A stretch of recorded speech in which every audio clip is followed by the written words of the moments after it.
नमस्ते, जय जिनेन्द्र, जय श्री राम। भगवान श्री राम जी का अयोध्या में भव्य मंदिर होने जा रहा है। उसके परिप्रेक्ष्य में भगवान श्री राम जी का चरित्र भी हमारे सामने प्रस्तुत हो रहा है। राम कथा भारतीय साहित्य का सबसे अधिक प्राचीन, व्यापक, आदरणीय और रोचक विषय रहा है। मर्यादा पुरुषोत्तम रामचंद्र जी इतने अधिक लोकप्रिय पुरुष हुए कि उनका वर्णन न केवल भारतवर्ष के साहित्य में हुआ, अपितु भारतवर्ष के बाहर भी सम्मान के साथ उसका निरूपण हुआ है। और न केवल वैदिक साहित्य में ही उसका वर्णन आता है, किंतु जैन और बौद्ध साहित्य में भी सांगोपांग वर्णन आता है। संस्कृत, प्राकृत, अपभ्रंश आदि प्राचीन भाषाओं में एवं भारत की विभिन्न प्रांतीय भाषाओं में इसके ऊपर उच्च कोटि के ग्रंथ लिखे गए हैं। वैसे तो रामायण कई भाषाओं में लिखे गए हैं, लेकिन प्राचीन और व्यापक रूप से जाने वाले हैं वाल्मीकि रामायण। उस परंपरा का उत्कृष्टतम महाकाव्य कालिदास जी ने रघुवंश नामक एक काव्य लिखा, जिसका विषय वही रामकथा है। और एक महाकवि हुए भवभूति, उन्होंने भी 2 उत्कृष्ट नाटक लिखे, महावीर चरित और उत्तम रामचरित, भी पूर्णतः रामकथा विषय की है। बौद्ध परंपरा में यद्यपि इस कथा का इतना विस्तार नहीं पाया जाता है, तथापि पाली साहित्य के सुप्रसिद्ध जातक नामक विभाग में दशरथ जातक में यह कथा वर्णित है। तुलसीदास की रामचरितमानस ने उत्तर भारत में विशेष स्थान प्राप्त किया। बांग्ला का एक कृतिवास रामायण है, तमिल का कंपनारायण रामायण है और जैनों का पद्म पुराण भी प्रसिद्ध है। हिंदू, बौद्ध और जैन इन तीनों ही धर्मावलंबियों में यह कथा अपने अपने ढंग से लिखी गई है और तीनों ही धर्मावलंबी राम को अपना आदर्श पुरुष मानते हैं। अभी तक अधिकांश विद्वानों का मत है कि राम कथा का सर्वप्रथम आधार वाल्मीकि रामायण है। उसके बाद यह कथा महाभारत, अग्नि पुराण, वायु पुराण, ब्रह्म पुराण आदि सभी पुराणों में थोड़े बहुत फेरफार के साथ लिपिबद्ध की गई है। इसके सिवाय अध्यात्म रामायण, आनंद रामायण, अद्भुत रामायण नाम से भी कई रामायण ग्रंथ लिखे गए हैं। इन्हीं के आधार पर तिब्बत में खोतानी रामायण, इंडोनेशिया में प्राचीनतम रचना रामायण काकाबिन, जावा सुमात्रा का सेरत राम तथा चीन, ब्रह्मदेश और श्रीलंका आदि देशों में भी रामकथा लिखी गई है। चीनी त्रिपिटक के अंतर्गत सा पौत संकिंग नामक 121 अवदानों का संग्रह है। यह संग्रह 472 ईसा पूर्व में चीनी भाषा में अनुवादित हुआ था। इसमें भी रामकथा का उल्लेख मिलता है। विशेषता इतनी है कि इसमें सीता या अन्य राजकुमारी का कोई भी वर्णन नहीं मिलता।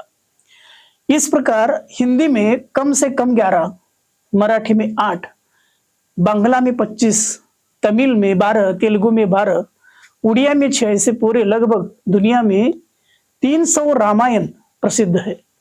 लेकिन इन सब में वाल्मीकि ऋषि का रामायण ज्यादा प्रसिद्ध है।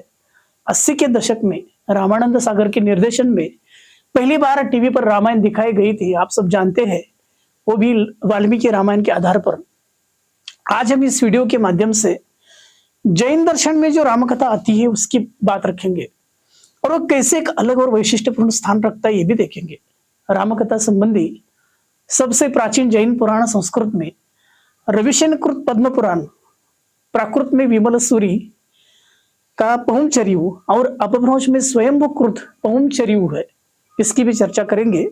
जैनों के 24 तीर्थंकर होते हैं, उनमें से 20वें तीर्थंकर भगवान मुनीश्वरनाथ आज से लगभग 20 लाख वर्ष पूर्व में हुए। उन्हीं के काल में राम भी हुए, ऐसे जैन ग्रंथ मानते हैं। जैन साहित्य में रामकथा की 2 धाराएं उपलब्ध है। एक विमल सूरी के पहुमचर्य आचार्य रविशंकर का पद्मचरित और दूसरी आचार्य गुणभद्र के उत्तर पुराण की। दिगंबर जैन संप्रदाय में आचार्य रविशंकर ने पद्म पुराण की रचना की। ये जैन कथा साहित्य में बहुत प्राचीन ग्रंथ है। ग्रंथ के कथानायक 8वें बलभद्र श्री राम है, जो पद्म नाम से प्रसिद्ध थे। उन्हीं के नाम से इस ग्रंथ का पद्म पुराण नाम पड़ा है। रामचंद्र के भाई लक्ष्मण 3 खंड भरत क्षेत्र के अधिपति अष्टम नारायण थे।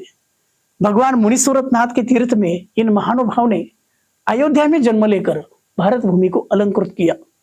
दोनों ही व्यक्ति जन जन के श्रद्धाभाजन है। उनके विषय में कवि ने जो भी लिखा है वह कवि की अंतर्वाणी के रूप में उसकी मानस हिमकंदरा से निःसृत मानुबंधा की ली है।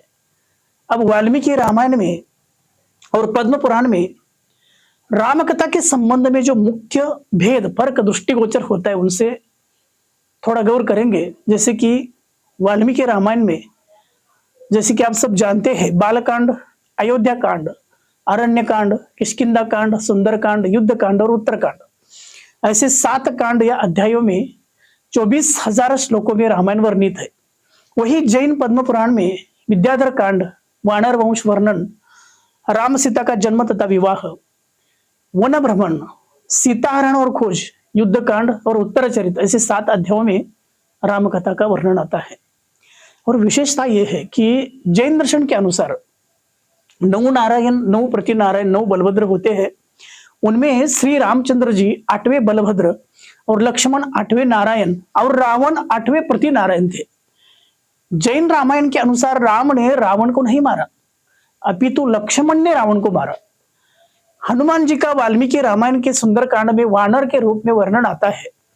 जैसे उनका मुख वानर जैसे था, उनकी पूंछ थी, वगैरह वगैरह। लेकिन जैन पद्म पुराण में हनुमान जी उस समय के कामदेव में सबसे सुंदर पुरुष थे और उनका बल भी अद्भुत था। उन्होंने कठिन तपस्या करके उसी जन्म में मोक्ष प्राप्त किया था। अब बारी आती है सीता जी की। सीता जी पृथ्वी की पुत्री थी, ऐसा वर्णन जहां वाल्मीकि रामायण में आता है, वही सीता रावण की पुत्री है ऐसा उल्लेख उत्तर पुराण, विष्णु पुराण, महाभागवत पुराण और कश्मीरी रामायण में मिलता है। और जैन रामायण के अनुसार सीता राजा जनक की पुत्री थी, राम की आदर्श पत्नी थी। राम गंभीरता के समुद्र थे तो सीता दया की सरिता है। अग्नि परीक्षा के बाद उसने पृथ्वीमती आरिका के पास दीक्षा लेकर कठोर तपस्या की और स्वर्ग में देव बन गई। वाल्मीकि रामायण में उत्तरकांड में लक्ष्मण सरयू नदी में समाये गए और भाई की जल समाधि से आहत होकर श्री राम ने जल समाधि लेने का निश्चय किया।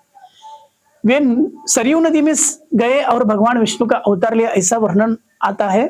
वही पद्म पुराण के अनुसार युद्ध में रावण के मारे जाने के बाद रावण नरक चला गया और लक्ष्मण भी नरक चले गए, क्योंकि नारायण और प्रतिनारायण दोनों ही नरक जाते हैं, ऐसा जैन दर्शन का मानना है।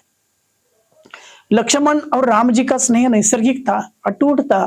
फलस्वरूप लक्ष्मण के मरण के बाद पद्म पुराण में वर्णन है 6 माह तक उनका स्नेह मानव राम जी को पागल बना देता है और अनंतर वे सचेत हो दीक्षा धारण करते हैं।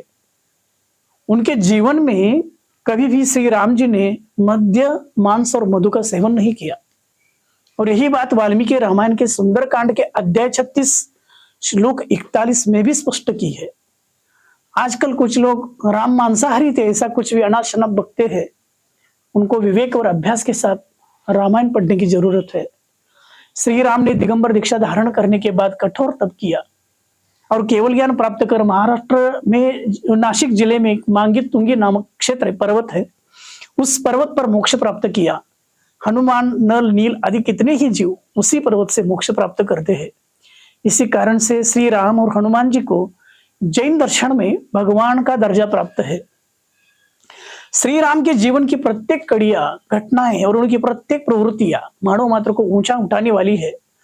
यही तो कारण है कि आज इतना भारी अंतराल बीत जाने पर भी राम जन जन के श्रद्धाभाजन बने हुए हैं। वाल्मीकि रामायण के साथ साथ रामचरितमानस के साथ साथ एक बार पद्म पुराण को भी अवश्य पढ़ लेना चाहिए। इतना ही। जय जिनेंद्र।